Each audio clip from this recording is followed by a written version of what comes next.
एक बार पुनः पढ़ेंगे। ततः शंखाश्च भैर्यश्च प्रणवानक गोमुखाः सहसैवाभ्यहन्यन्त सशब्दस्तुमुलोऽभवत्।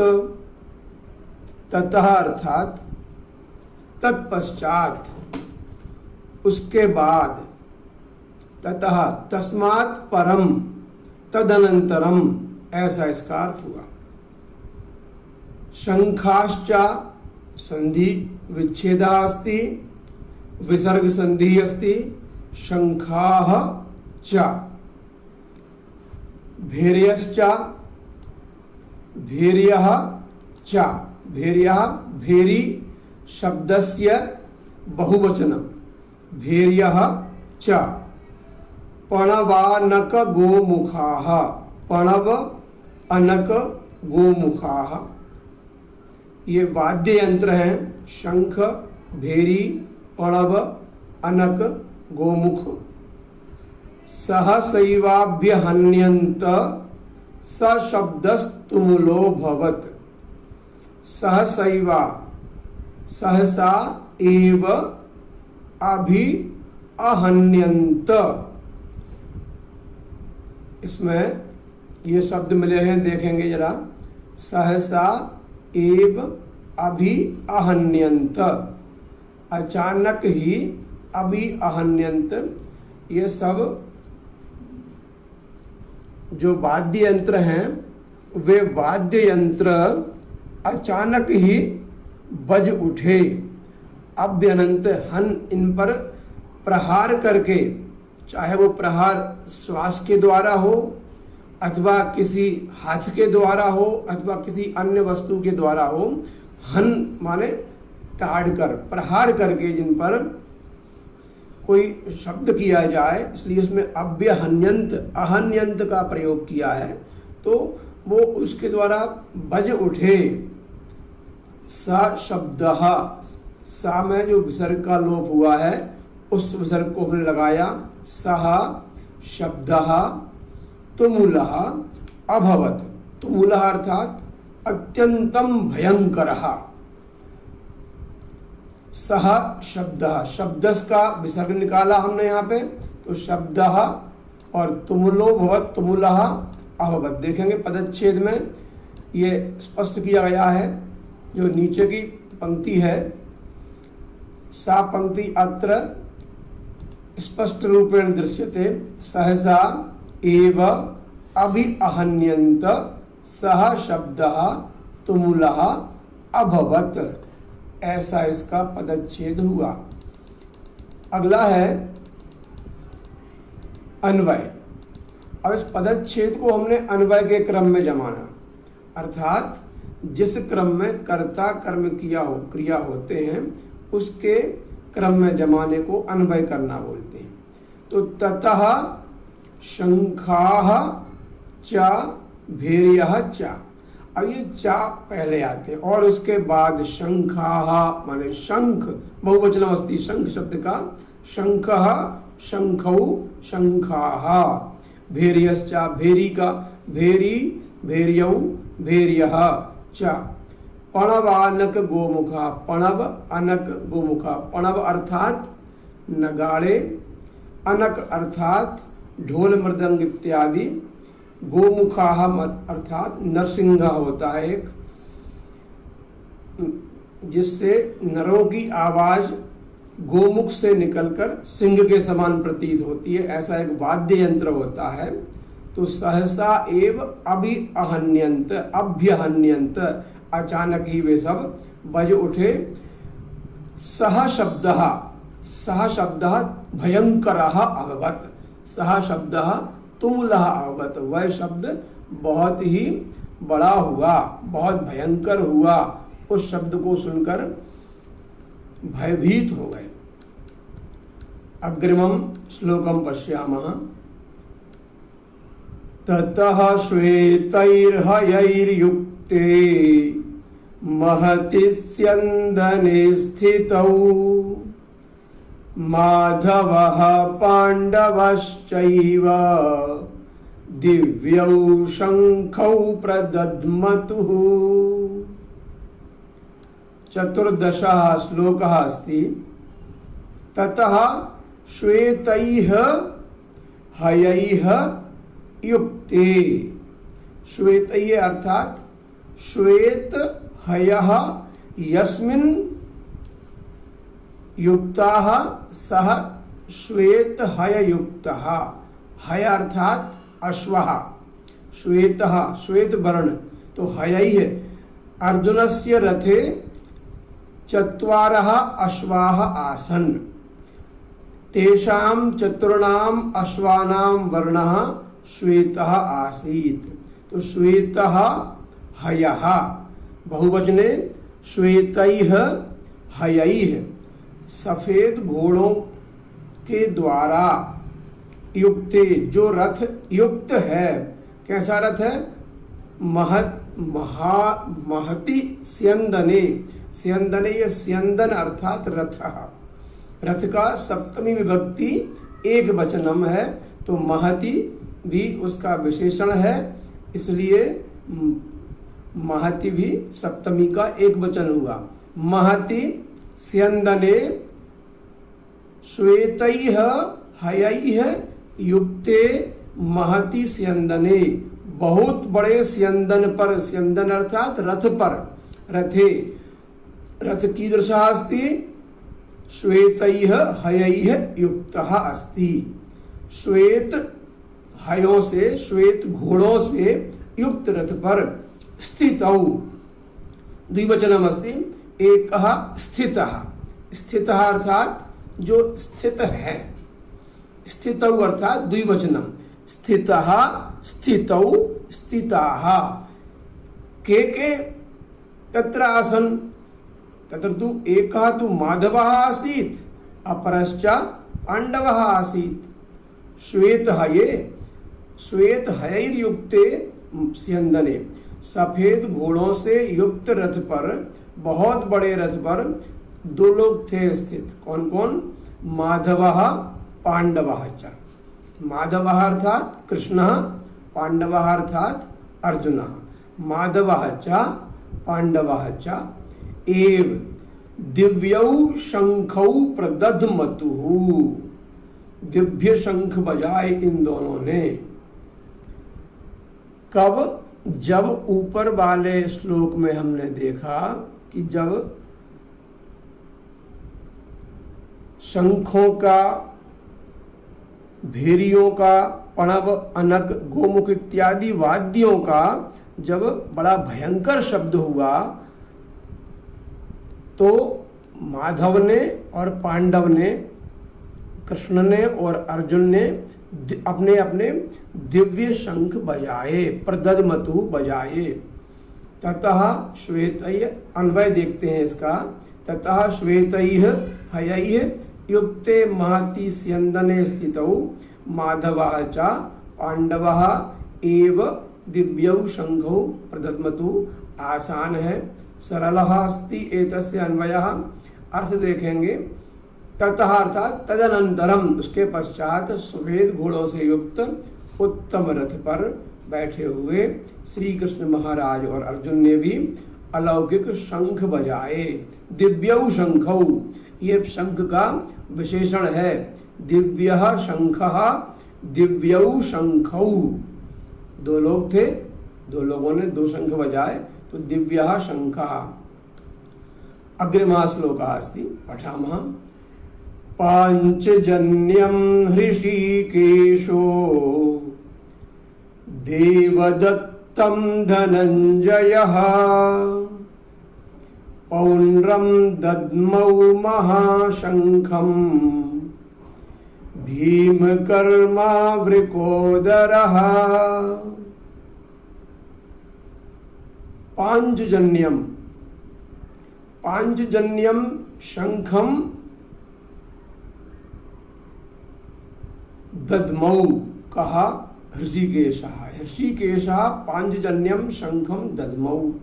ऋषिकेश ने पांचजन्य नाम का शंख बजाया। धनंजयः देवदत्तं दद्मौ, धनंजय ने देवदत्त नामकम शंखम दद्मौ। और जो भीमकर्मा है, भीम अर्थात भयानक, भीमकर्मा जो है वो कौन है? वृकोदरः, वृकोदरः अर्थात यस्य उदरः वृकः सः वृकोदरः। तादृशादु एकः एव आसीत् पांडवानां सेनायां यस्य नाम आसीत् भीमसेनः। भीम अर्थात स्वयं भी धातु है, भी धातु से निष्पन्न शब्द है, तो भीम कर्मा, भीम कर्म करने वाले वृकोदरः, वृकोदर ने, वृकोदर अर्थात वृकः यस्य उदरः सः वृकोदरः, बड़ा है जिसका पेट, बहुत खाने वाला। तो ऋषिकेशः पांचजन्यम, इसका अपन देखते हैं पदच्छेद क्या हुआ कि पांचजन्यम जो अनुस्वार होता है पद के अंत में उसका मकार कर देते हैं। ऋषिकेशो जो संधि हुई थी देवदत्त के दा के आने के फलस्वरूप उसमें विसर्ग हुआ। देवदत्तम अनुस्वार का मकार किया, धनंजयः, धनंजयः ज्यों का त्यों लिख दिया। पौंड्रम में अनुस्वार का मकार, दद्मौ यथावत। महाशंखम अनुस्वार का मकार किया, भीमकर्मा वृकोदरः। ये पदच्छेद इसका हुआ कि पांचजन्यम ऋषिकेशः देवदत्तम धनंजयः पौंड्रम दद्मौ महाशंखम भीमकर्मा वृकोदरः। अब अन्वय आया इसका, तो अन्वय में क्या है कि अन्वय क्या होता है, एक बार फिर समझ रहे हैं कि कर्ता कर्म क्रिया के अनुसार वाक्य को जमाना। पहले कर्ता आता है, अंत में क्रिया आती है। तो दद्मौ हम जानते हैं क्रिया है, तो दद्मौ को अंतिम में ले गए हम, दद्मौ क्रिया को। कर्ता कौन है? पहले नाम दिया है, जिसमें विभक्ति प्रथमा होती है वह कर्ता होता है। तो अत्र अस्मिन् श्लोके प्रथमा विभक्ति कुत्र अस्ति? ऋषिकेशः धनंजयः भीमकर्मा वृकोदरः। एतेषु पदेषु प्रथमा विभक्ति अर्थात ये कौन है? ये कर्ता है। प्रथमा विभक्ति पहले ले आए, तो पहले कर्ता कौन है? ऋषिकेशः। इनका कर्म क्या है? पांचजन्यम। क्रिया क्या है? दद्मौ। तो वाक्यम किमस्ति? ऋषिकेशः पांचजन्यम दद्मौ। धनंजयः देवदत्तम दद्मौ। भीमकर्मा वृकोदरः पौंड्रम दद्मौ। पौंड्रम कीदृशम? महाशंखम। पौंड्र नाम का महाशंख जो था वह भीमकर्मा वृकोदर ने बजाया। तो ऋषिकेशः पांचजन्यम दद्मौ, ऋषिकेश ने पांचजन्यम शंख बजाया। धनंजयः देवदत्तम दद्मौ, धनंजय ने देवदत्त नाम का शंख बजाया। और भीमकर्मा वृकोदरः, भीम कर्म करने वाले वृकोदर भीमसेन ने पौंड्रम नामकम महाशंखम दद्मौ। तो वृकोदर भीमसेन ने पौंड्र नामक महाशंख बजाया।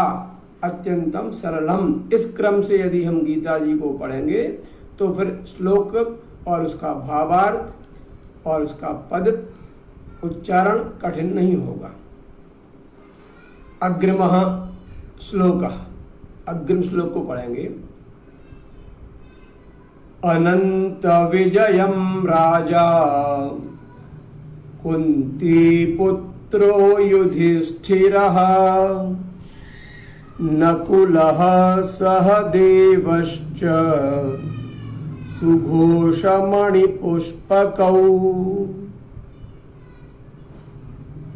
अनंत विजयम पदच्छेद करते हैं पहले। अनंत विजयम अर्थात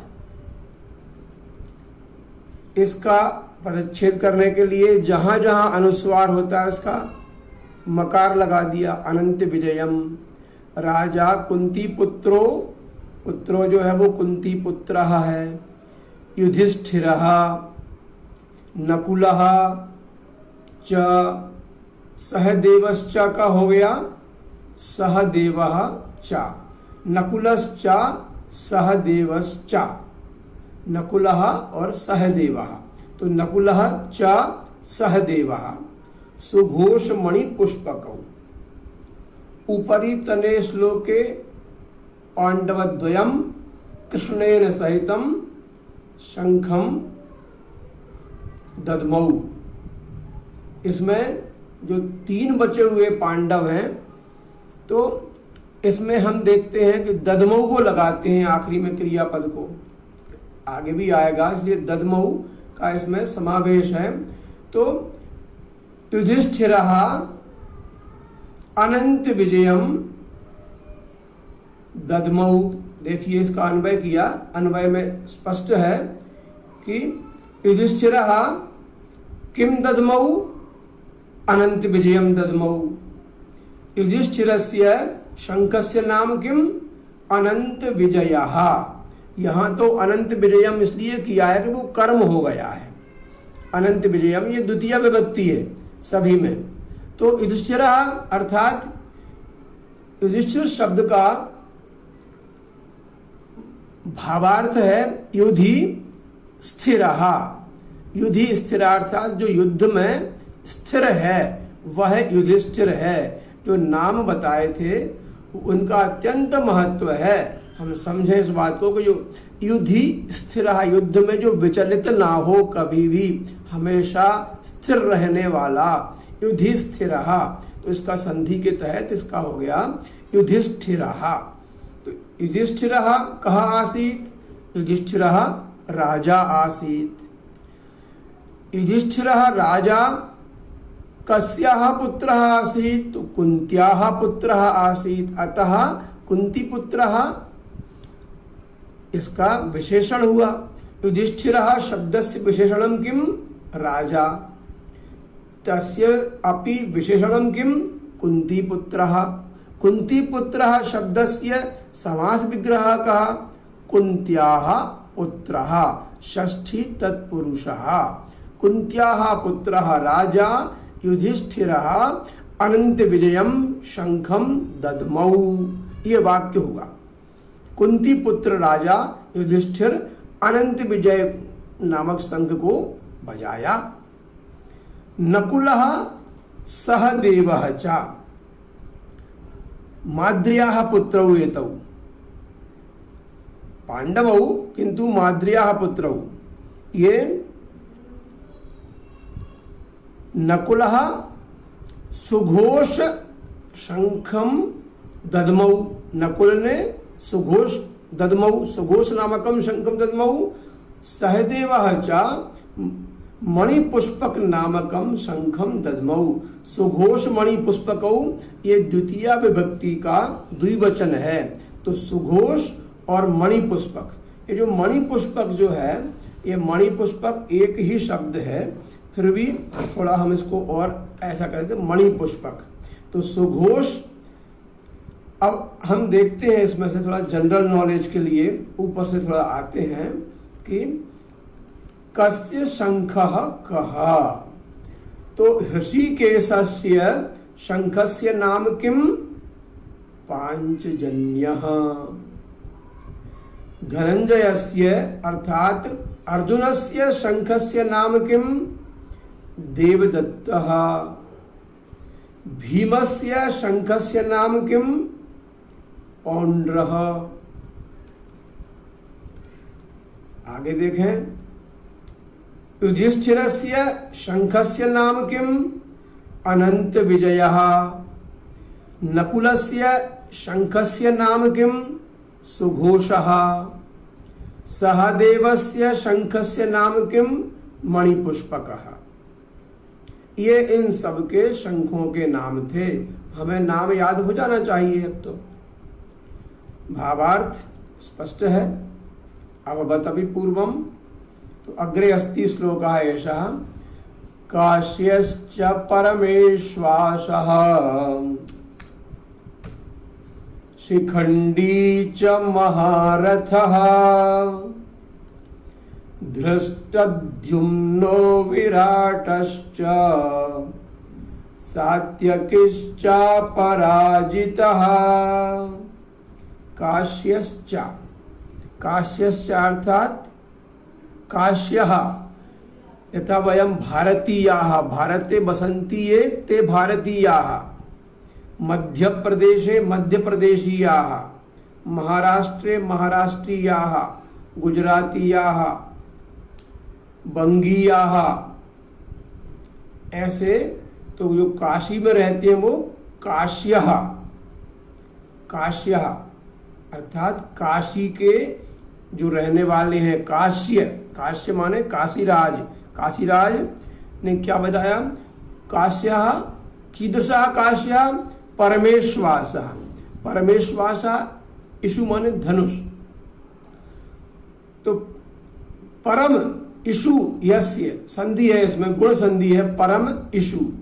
तो परम इषु वाले जो हैं वो कौन है? काश्यः, काशीराज। तो काश्यश्च परमेश्वासः शिखंडी च महारथः धृष्टद्युम्नो विराटश्च सात्यकिश्च पराजितः।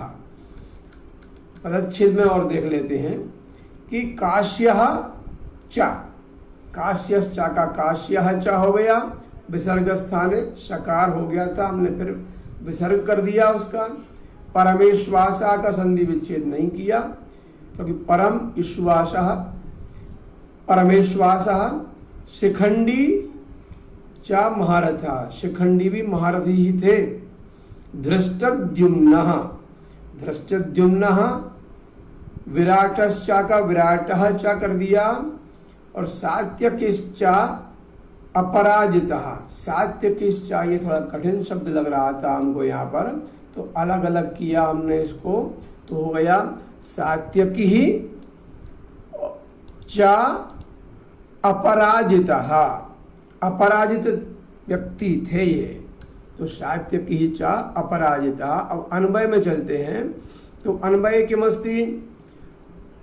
अब अन्वय में क्रम वही होता है कि जो विशेषण होता है विशेषण पूर्व में आ जाता है। तो काश्यः का विशेषणम किम? परमेश्वासः।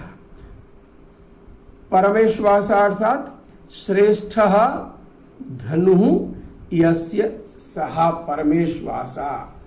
काश्यः अर्थात काशीराज, काशीराजः। और शिखंडी शब्दस्य महारथ जो है वो विशेषण है, तो महारथः पहले आ गया और शिखंडी बाद में आया। तो महारथः शिखंडी, महारथी शिखंडी।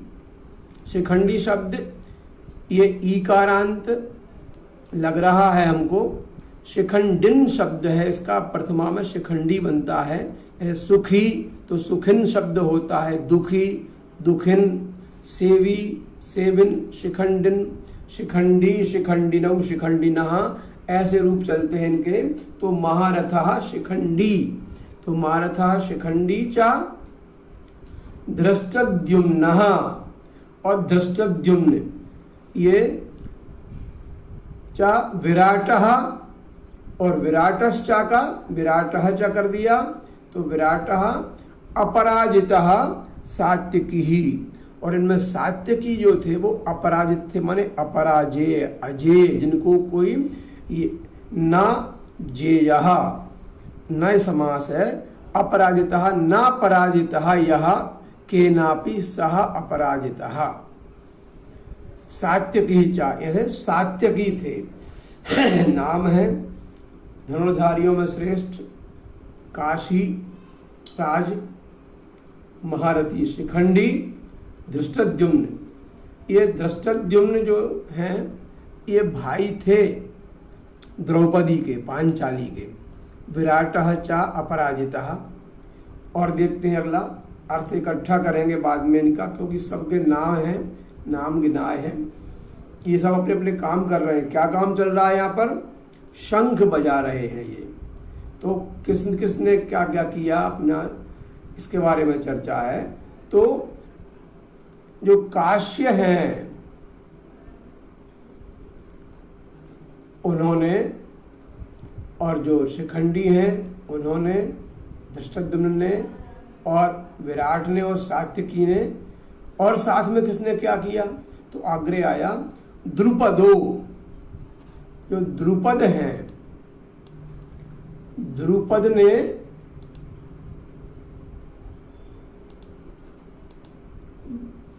और द्रौपदेयाः, पहला श्लोक पढ़ लेते हैं।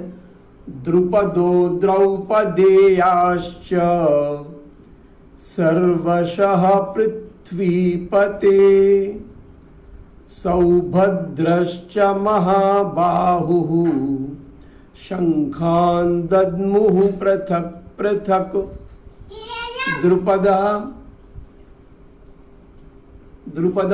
द्रौपदेयाः च, द्रुपद द्रौपद्याः पिता द्रुपदः, द्रौपद्याः पिता द्रुपदः, द्रौपदी के जो पिता थे वो द्रुपद थे महाराज। द्रुपदस्य अपत्यम, द्रुपद की पुत्री द्रौपदी कहलाई, और द्रौपदी के जो पुत्र हुए वो द्रौपदेय कहलाए। अपत्यार्थक प्रत्यय अस्ति, तो द्रुपद का द्रौपदी और द्रौपदी के द्रौपदेय। द्रौपदी के 5 पुत्र थे जो महारथी, उन 5 महारथियों को अश्वत्थामा ने सोते समय वध किया था, तो वो द्रौपदेय थे। तो द्रुपदः द्रौपदेयाश्च, इसमें दकार दा शब्द की आवृत्ति हुई है द्रु और द्र से, इसलिए इसमें अनुप्रास अलंकार भी है। द्रुपदः द्रौपदेयाः च, उसमें द्रुपद थे और द्रौपदेय थे। द्रौपदेय द्रौपदी के 5 पुत्र। सर्वशः पृथ्वीपते,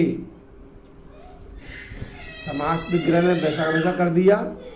सौभद्रश्चा का सौभद्रः च, यहाँ पर चा लिखना पड़ेगा।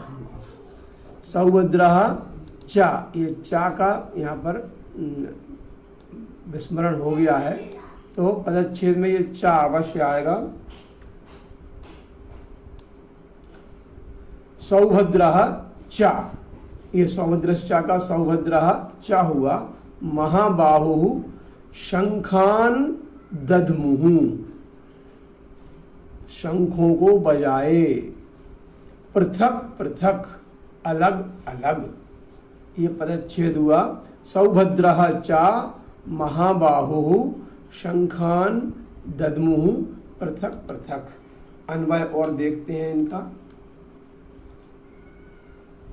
द्रुपदश्चा का द्रुपदः चा, द्रौपदेयाः चा, द्रुपद और द्रौपदेयाः। अब ये दद्मुः में क्रिया है, ये दद्मुः क्रिया का की अनुवृत्ति ऊपर के सभी में हो रही है, तीनों श्लोकों में। ऊपर से जहां से हमने शुरू किया था वहां से, एते सर्वे पृथक पृथक शंखान दद्मुः। अब दद्मुः को लेकर जाते हैं दद्मुः, तो कान दद्मुः शंखान दद्मुः, शंखों को बजाए। कथम, तो पृथक पृथक, अलग अलग, पृथक पृथक शंखान दद्मुः, अलग अलग शंखों को बजाए। सर्वशः अर्थात सर्वतः, सब तरफ से, सब ओर से। सर्वशः का अर्थ हुआ सर्वशः शंखान दद्मुः, दद्मुः बजाया। किसको बजाया? शंखों को बजाया। कैसे बजाएंगे? अलग अलग, पृथक पृथक शंखों को बजाए। कहां से? सर्वशः, सर्वतः, सब ओर से। ये किससे कह रहे हैं? हे पृथ्वीपते। पृथ्वीपते कौन को संबोधन किया? ये संबोधन किया है धृतराष्ट्र के लिए संजय ने कि हे पृथ्वीपते, सब तरफ से पृथक पृथक शंखों को बजाया। कौन कौन ने? ऊपर से जो लोग आए हैं उन सब ने। तो साथ में उनके में द्रुपद ने, द्रौपदेयों ने और सौभद्र, सौभद्र अर्थात सुभद्रायाः अपत्यम, ये सौभद्र अर्थात सुभद्रायाः अपत्यम। सः कीदृशः आसीत्? सः अपि महाबाहु आसीत्। महाबाहुः सौभद्रः, सौभद्र अर्थात सुभद्रायाः अपत्यम अभिमन्युः।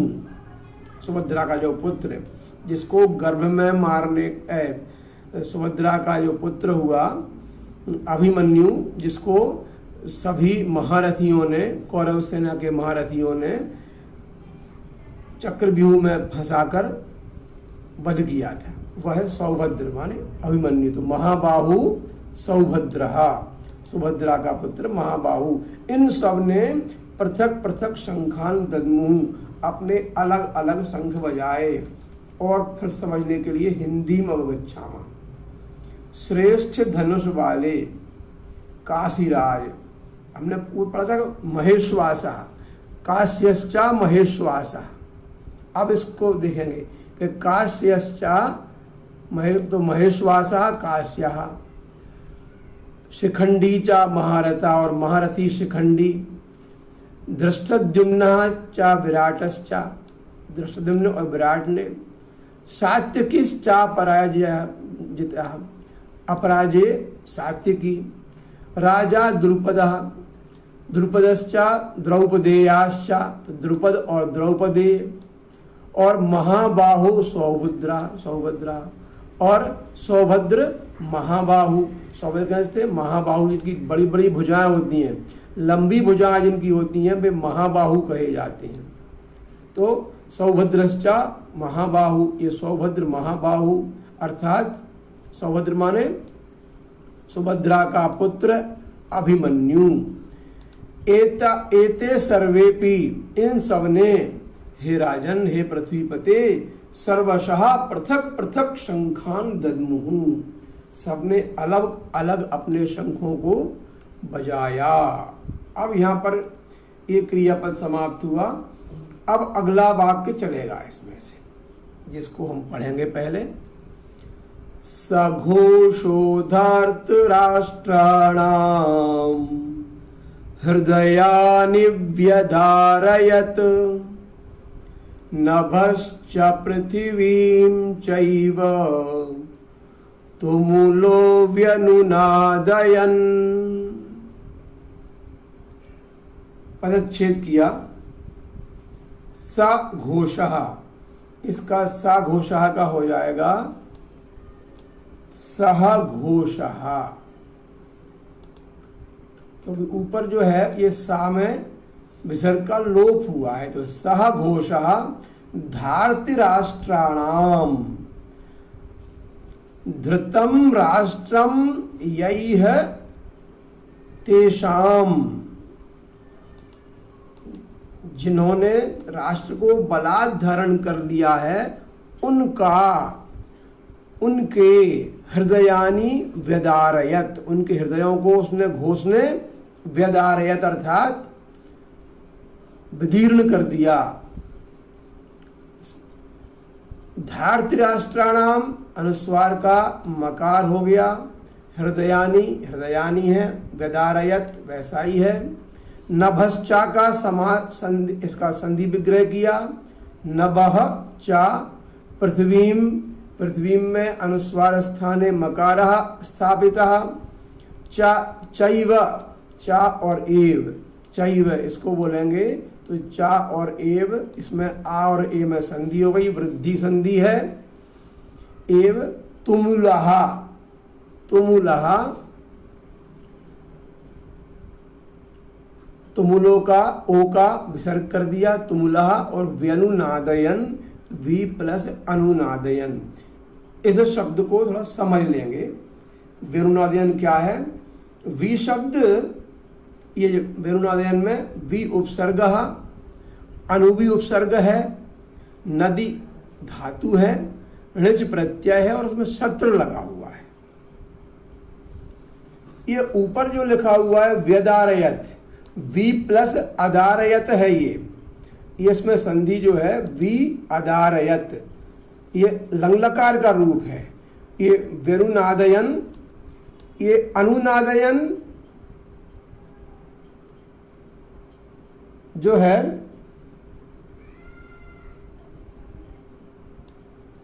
क्षत्रिय प्रत्यय का रूप है। तो व्यदारयत और व्यनुनादयन ये अलग अलग चीजें हैं। ये अनुनादयन ये लंग लकार का रूप नहीं है, ये लंग लकार का रूप है ऊपर का। ये लग रहा है कि बहुवचन जैसे हो, बहुवचन नहीं है ये क्षत्रिय प्रत्यय है। इसलिए स्पष्ट करना पड़ा यहाँ पर कि वी उपसर्ग और अनु वी और आ मिल गए तो व्या हो गए।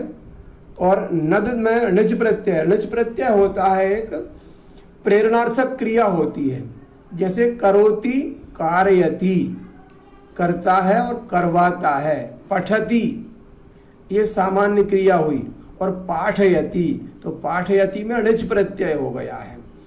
निज प्रेरणार्थक मतलब दूसरे व्यक्ति के द्वारा करता है। पठति और पाठयति पढ़ाता है। लिखति लेखयति, चलति चलता है, चालयति चलाता है। अहम वाहनम चालयामि, ये चालयामि चलाता हूँ।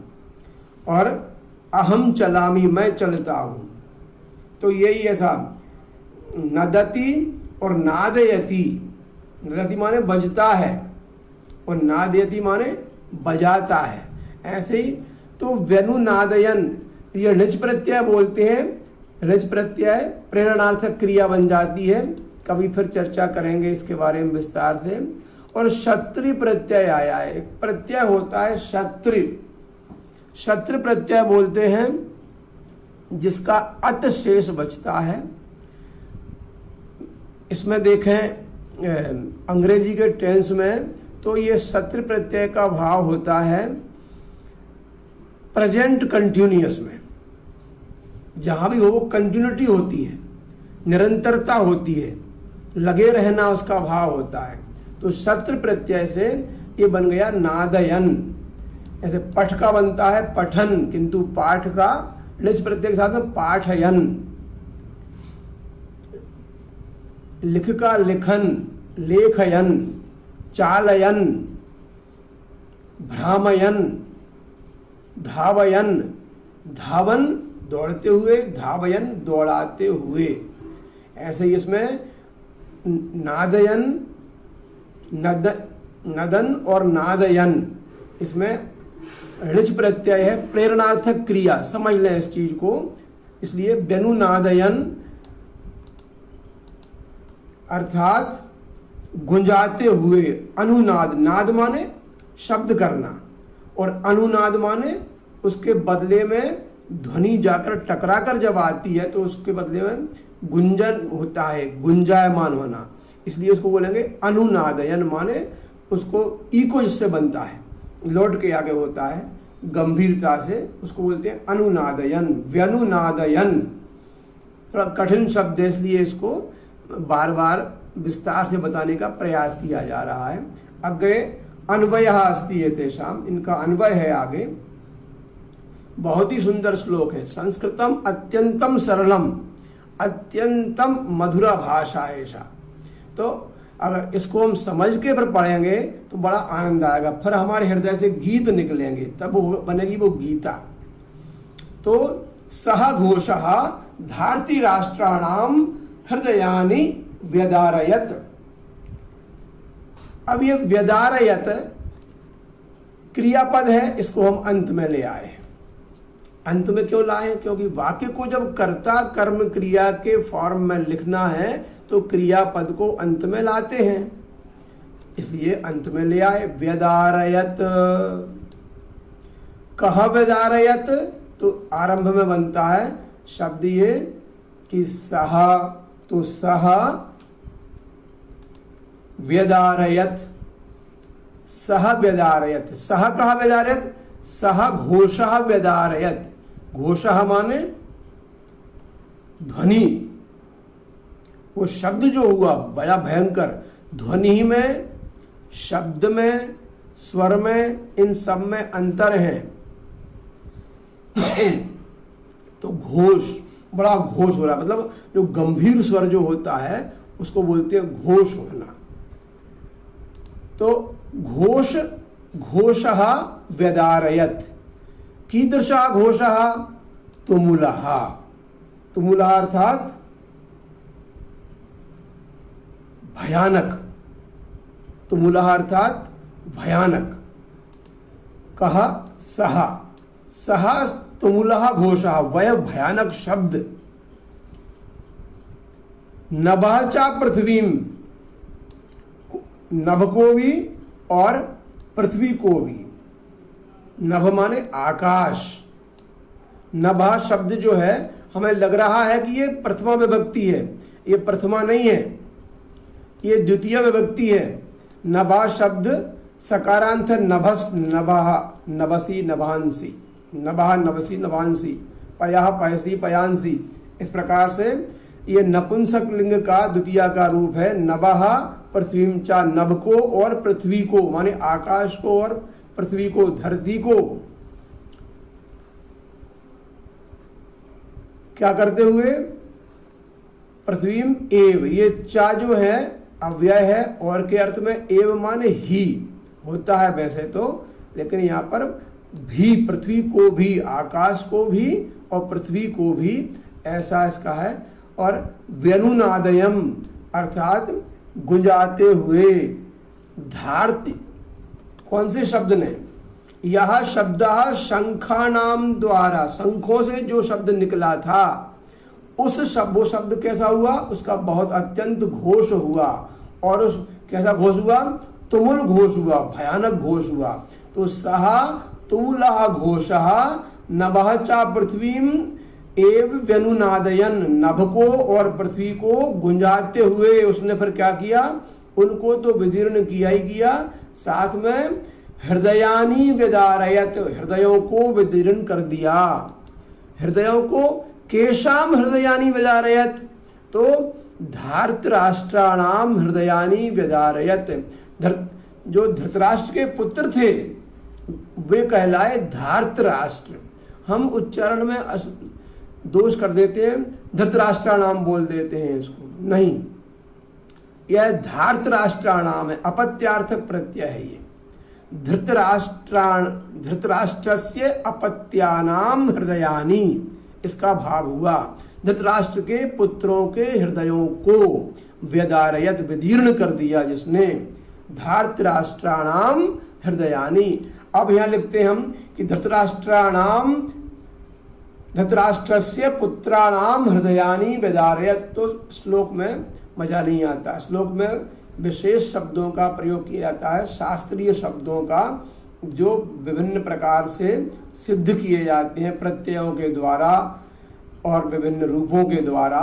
तो क्या अर्थ हुआ इसका कि सह तुमुलः घोषः नभः च पृथ्वीम एव व्यनुनादयन धार्तराष्ट्राणाम हृदयानी व्यदारयत।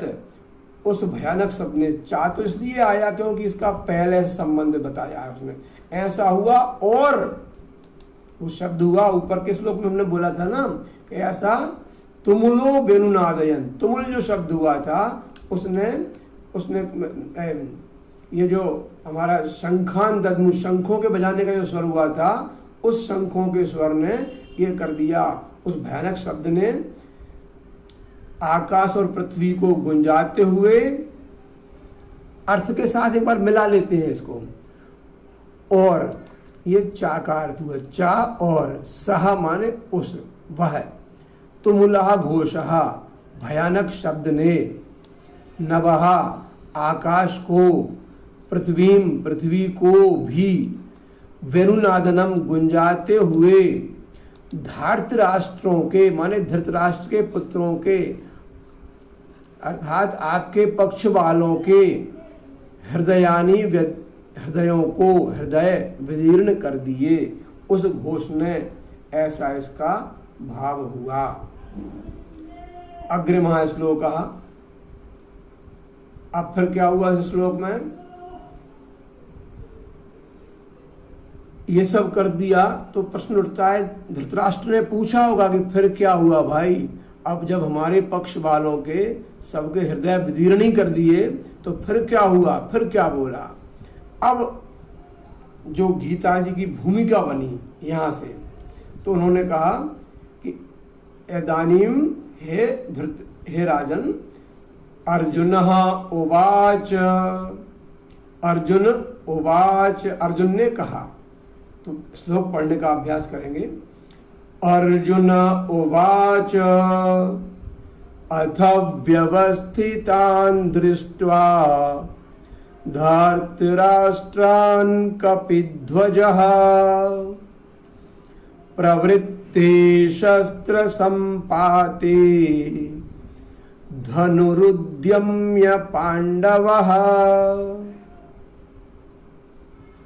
अर्जुन उवाच का हुआ अर्जुनः उवाच, पदच्छेद है ये। उवाच में वच धातु है, लिट लकार है। लिट लकार होता है भूतकाल का अर्थबोधक, लंग लकार तो होता है अनद्यतन भूत, अभी का भूत, लेकिन बहुत पहले हो गया है तो उसको लिट लकार में बोलते हैं। तो लिट लकार। अर्जुन उवाच, अर्जुन ने कहा, अथ व्यवस्थितान दृष्ट्वा, ये जो ऊपर था उसको हमने इस तरह किया है, देखें कि व्यवस्थितान को अलग कर दिया, दृष्ट्वा को अलग कर दिया, तो ये इसका पदच्छेद हो गया। फिर धार्तराष्ट्रान और कपिध्वजा, कपिध्वजा हो गया। प्रवृत्ते शस्त्र संपाते धनुः उद्यम्य पांडवः। ये धनुरुद्यम्य को संधि थी, यहाँ पर ये रू बन गया था, विसर्ग के स्थान पर रा हो गया था, ऋत्व संधि हो गई थी, इसलिए विसर्गस्य स्थाने रकारः भूत्वा उकारस्य वर्ण संयोगावगत। तो धनुरुद्यम्य का धनुः उद्यम्य पांडवः, पांडवः। अब पांडव, इसको हम अन्वय करते हैं। तो अर्जुनः उवाच, अब ये जो हे महीपते इसमें लिखा है, ये इसलिए लिखा है कि वाक्य आगे से बन रहा है। अगले श्लोक का जो महीपते हम लाए हैं यहाँ पे, इसलिए इसको आरंभ ही पे, क्योंकि जब अर्जुन उसने कहा, संजय ने कहना शुरू किया, तो हे महीपते ऐसा ही अर्थ यहाँ से होगा, किंतु श्लोक के भाव में वहां पर आया है। हे महीपते अथ कपिध्वजः पांडवः।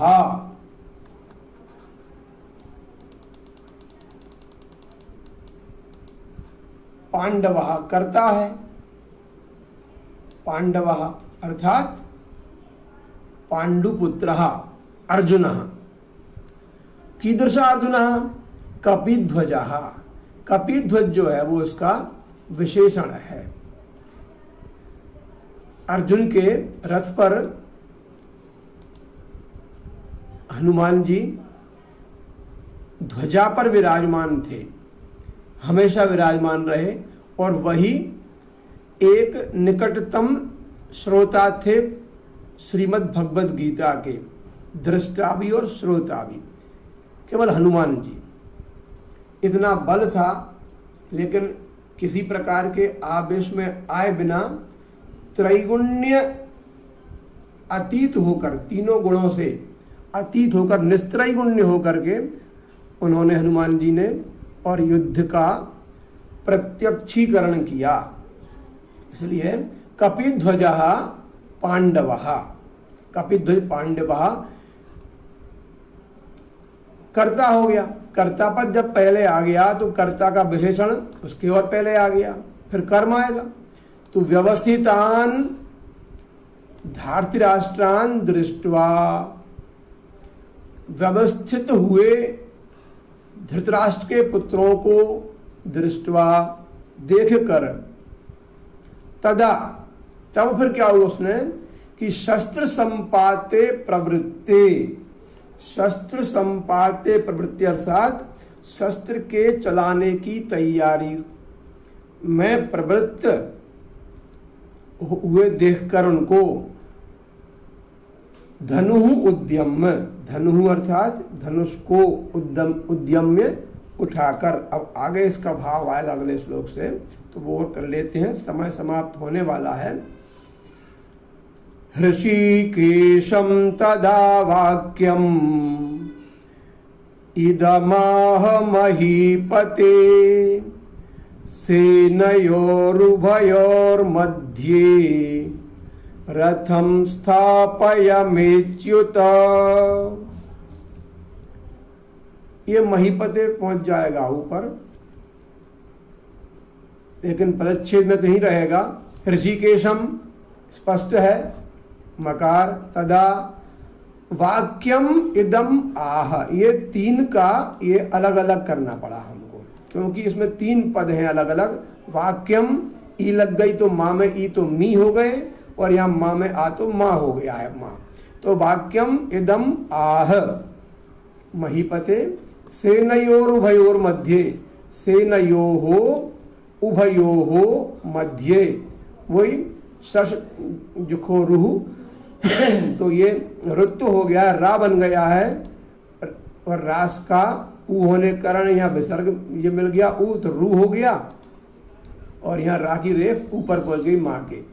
रथम स्थापय में अच्युत, हे अच्युत मेरे रथ को वहां खड़ा कर दो। अब ये महीपते ऊपर पहुंच गया था, फिर वहीं से इसका अनुभूति आई है ऊपर वाले वाक्य से कि हे महीपते अथ कपिध्वजः पांडवः व्यवस्थितान् धार्तराष्ट्रान् दृष्ट्वा तदा शस्त्र संपाते प्रवृत्ते धनु उद्यम्य ऋषिकेशम तदा इदम वाक्यम आह। तब ऋषिकेश को उन्होंने तब यह वाक्य कहा। वाक्यम आह माने कहा, बोले। कौन बोले? अर्जुन बोले। किसको बोले? इसको अच्युत को बोले, हे अच्युत मे रथम उभयोहो सेनयोहो मध्य स्थापय। ये महीपते वहां पहुंच चुका है हमारा, इसलिए यहां इसका औचित्य नहीं है।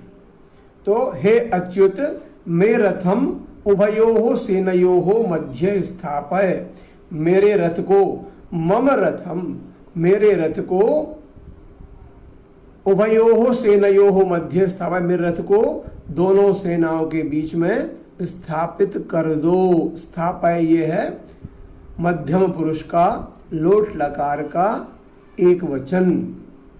मे रथम अर्थात मम रथम, मे नौ नहा ऐसे रूप चलते हैं, मेरे रथ को मम रथम उभयोहो सेनयोहो मध्य स्थापय, खड़ा कर दो। समया समाप्तिम गच्छति।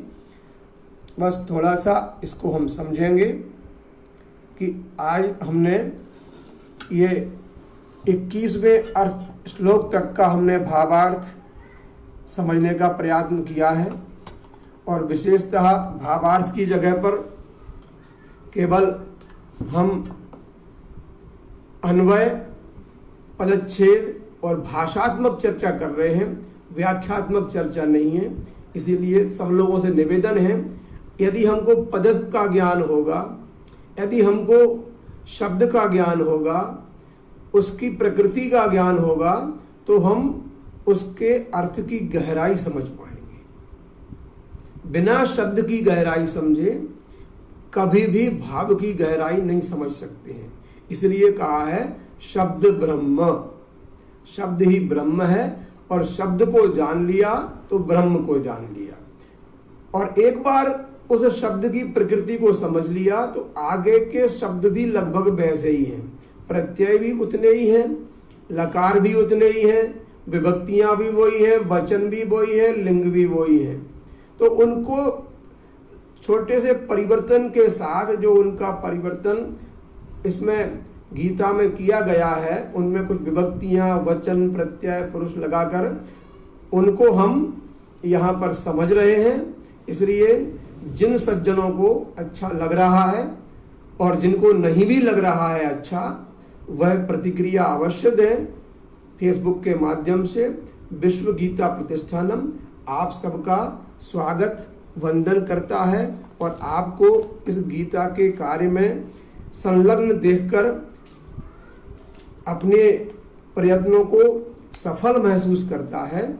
इसलिए हम इसके अंत में इस श्लोक का अंतिम, गीता का जो अंतिम श्लोक है उसका वाचन करते हुए समापन करेंगे। कल की कक्षा में व्यवधान था, विद्युत ना होने का, इसलिए नहीं हो पाई थी।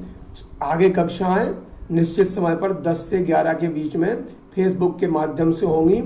आप भी लाभान्वित हो और अपने साथियों को भी, अपने जो संस्कृत प्रेमी हैं, गीता प्रेमी हैं, उनको भी आप यहाँ पर आमंत्रित कर सकते हैं। यत्र योगेश्वरः कृष्णो यत्र पार्थो धनुर्धरः तत्र श्रीर्विजयो भूतिर्ध्रुवा नीतिर्मतिर्मम। ओम शांति शांति शांति। हरि ओम तत्सत।